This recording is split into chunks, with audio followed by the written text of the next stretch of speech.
Hey, what's up everybody? So in this video I'll be discussing list operations in Python. Okay, so what are lists? So till now we have discussed you can input an integer, you can input a string, and then you can print an input. You can print an integer, and then you can print an integer, and then you can print a string. But what if you have a list of integers? But what if you have to store integers which are bigger in count, let's say 10 integers or 20 integers, or in any case when you have to store more than one integer or strings, right? So there we use lists. So how lists work in Python? It's very easy to declare a list. Why I'm saying it's easy, because because if you do a similar thing in C or C++, it's quite difficult there. So for list, just you need to declare list and then square brackets. Okay, so the list is declared here. This list is an empty list. Then if I want to declare one more list, it's list 2. Okay, and I have a list of 4 integers. Okay, then I have a list 3 which has which is a list of four strings. Okay, which is a list of 4 strings. Okay, and then again I have one more list here which is a combination of strings and integers. Okay, and then there is one more list which is a list of lists. Okay, so inside this list I have 3 different lists. Okay, and each of them has 2 integers, right? So now if I want to print them, it's very simple. Just use print and just give the list name inside the print function, and it will print the list for you. Okay, for the first list, which was an empty list, it just printed the square brackets. Now if I want to find how many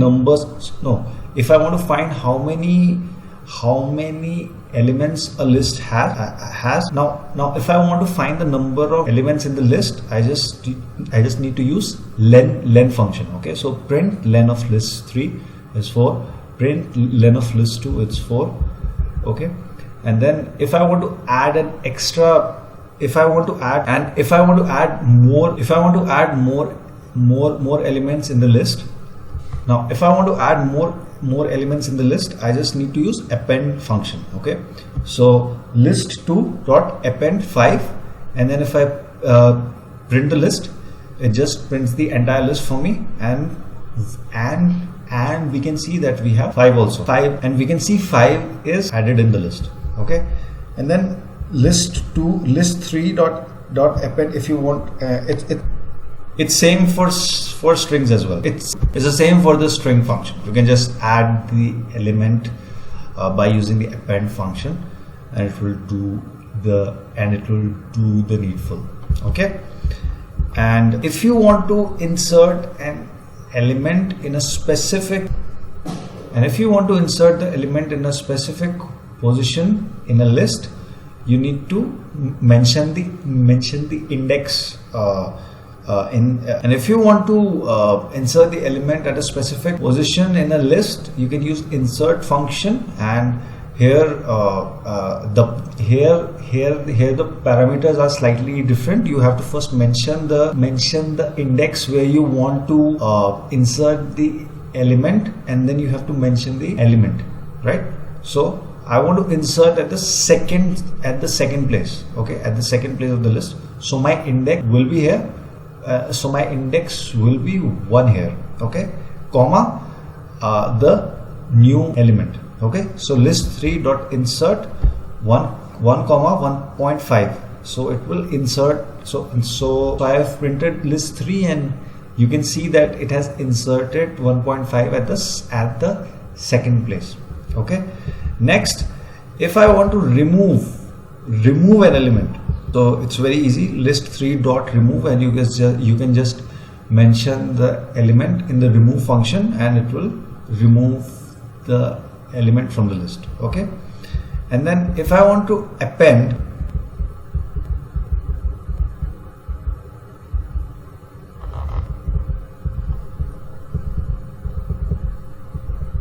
And now if you want to append an entire list, let's say I have two different lists and I want to append one list to the other, I can just write list2 dot append, and I can mention the list name inside the append function, and yeah, list2 dot append list3, and you can see that entire list has been appended to list2.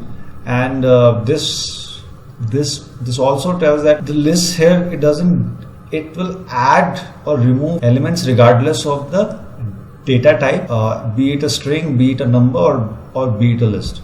Okay. Second, list3 dot extend list4. Okay. Now what extend is doing here, there is a difference between append and extend here. Okay. When you are appending list3 with list2 there, it will append the list. Okay, it will append the list itself to list2. Okay, so here in list2 now, this list3, it will act as an element of the list as a whole. Okay, but if you use extend, it will take the elements from the list4 and it will add to list3, right? Now if you want to delete a list, if you want to delete an element from a list, it's very simple. Just use del list and just mention the index of the element you want to delete from the list. So that's 1. Okay, if I want to delete 3, 4, if I want to delete the list 3, 4, I just need to mention the index of the list here, and which is 1. Okay, so delete list5 of 1, and it will remove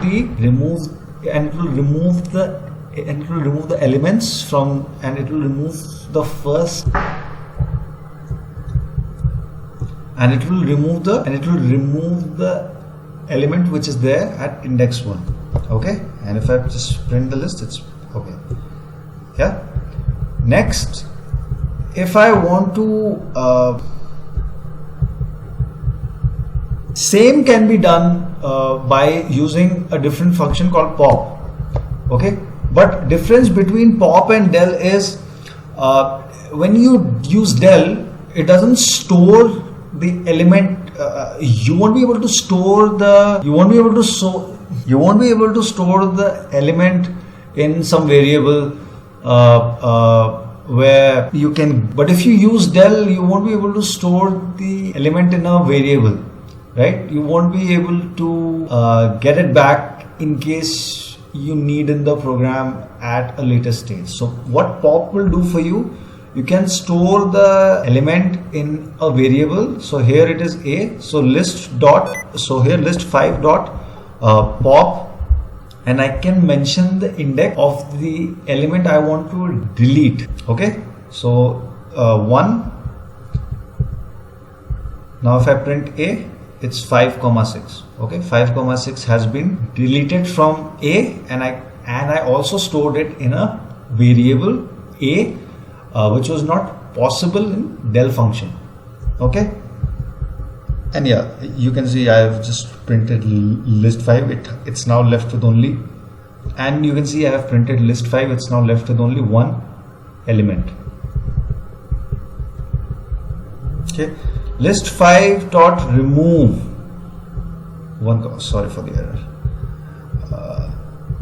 List5 dot remove 1, 2. Okay, and you can use remove also just by specifically mentioning the element 1, 2, and it will remove the element from the list. Okay, print list 5 and it's empty. Okay, now new list equals to 1, 2, 3, 4, 5. Okay, now if I want to check that if an element is present in the list, it's very simple. You just have to type, let's say for the new list I want to check that now let's say for the new list I want to check if 2 is present inside the list or not. I just need to type if 2 in new list, print 2 is present. Yeah, so since 2 is there in the list, it will print 2 is present. 2 is present. Okay, and then here we can use is not also. Like if you want to check if some element is not. Now if you want to check whether an element is present or not, so you can check it in two ways. It's either in or is not in. So now if I want to check if 6 is not in the new list or not, so if 6 is not in list, print 6 is not present. Okay, so here you can check if the element is present in the list or not using in or not in. This is if you want to sort the elements of the list. So I printed the new list. Now I want to sort it. So I'll first store the. Next is how to sort the elements inside the list. So I can store a list inside the variable, which is an unsorted list. I have stored the list in a variable called unsorted, and next what I can do is unsorted dot sorted list equals to unsorted dot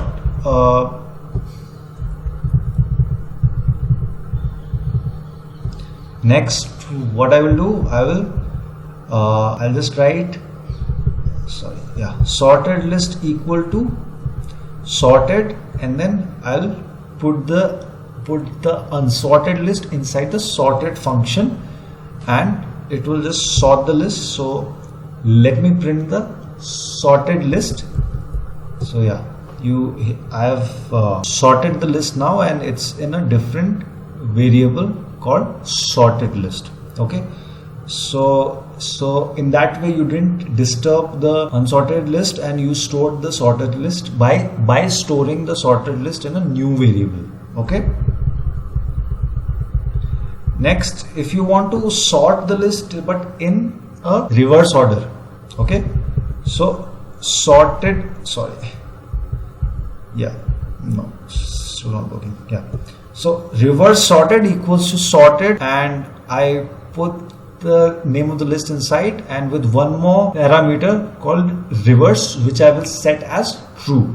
Okay, print reverse sorted, and yes, now the list unsorted is sorted but in a reverse order.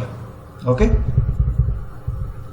and you can just simply if you don't want to store it in a new variable and you just want to sort the list, you can just write dot sort. Okay, but then in that case you won't be able to get the original list back again. So you can see it got sorted. Okay, and next, so I have divided list operations in two parts. This was the part 1 of the video, list operations. You may find the second part in the playlist on my channel, and you can subscribe to this channel for more videos on data structures, programming and data science. Leave a comment if you have any doubt, and I'll see you guys next time.